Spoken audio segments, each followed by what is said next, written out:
Welcome to this explainer from the Build My Church curriculum, brought to you by the You Need Faith in Jesus team. Today, we're digging into the essential building materials for a spiritual house. So the real question is, what actually holds it all together? Let's get into it. Okay, so let's break this down. When you think about building something, your mind probably goes straight to steel, concrete, glass, stuff you can touch.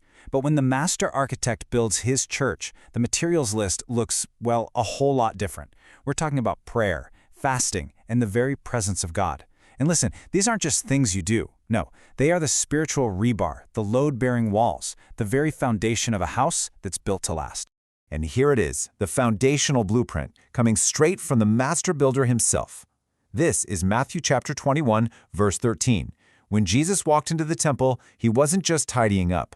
By declaring, "My house shall be called the house of prayer," he was resetting its entire identity. That's not a friendly suggestion, folks. That is a divine mandate for what any spiritual gathering is supposed to be all about. So what does it really mean to be a house of prayer? It's so much more than just putting a prayer meeting on the calendar. It's about defining the building's main purpose, its primary non-negotiable function. Let's take a look at this blueprint of communion. This right here nails it. Prayer isn't just one activity among many. It's the reason we gather. The goal has to be vertical alignment first, getting right with God, before we ever even think about the horizontal fellowship with each other. A church that forgets it's a house of prayer, well, it's in danger of losing its divine purpose altogether. And this is the power source. See, a powerful corporate house of prayer doesn't just happen by accident. It's fueled by a bunch of individuals who have a passionate private life of prayer first.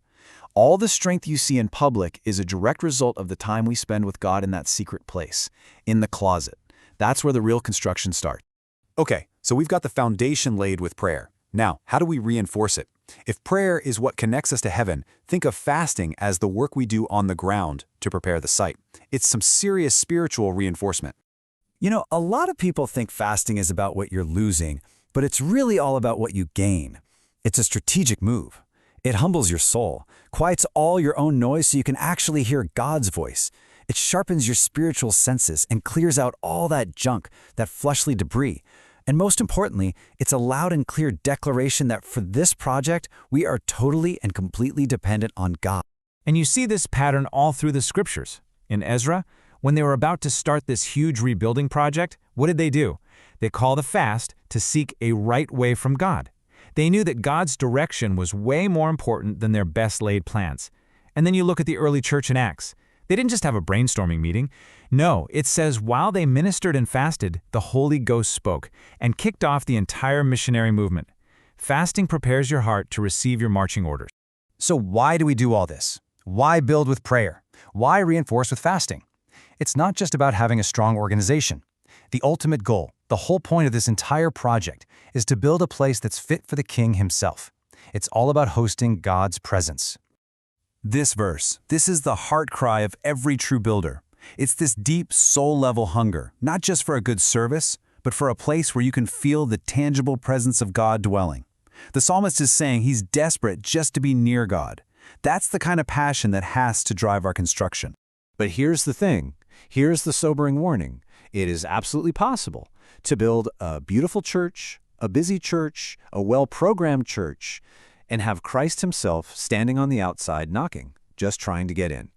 We can get so full of our own stuff, our own agendas, that we literally leave no room for the one the house is supposed to be for.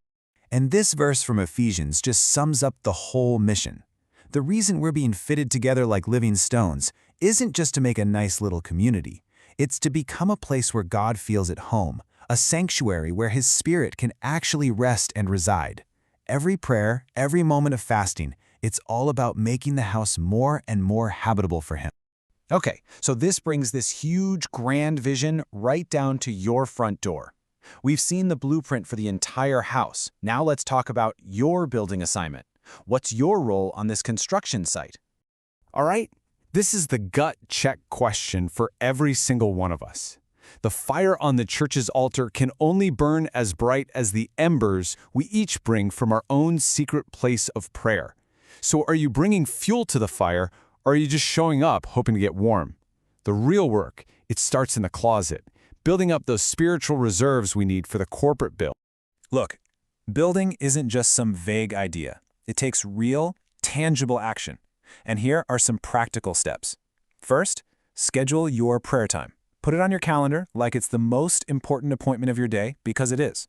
Second, find and join a corporate prayer meeting. Third, pick one thing to fast from. Maybe it's social media, maybe it's a type of food, and dedicate that hunger to God. And finally, start praying with laser focus for His tangible presence to just flood your church services. So let's end with this one final thought. Building a house of prayer isn't just the pastor's job. The strength of the entire building, it depends on the commitment of every single living stone. So the question isn't what should be done. The question is, what will you do? What brick will you lay this week?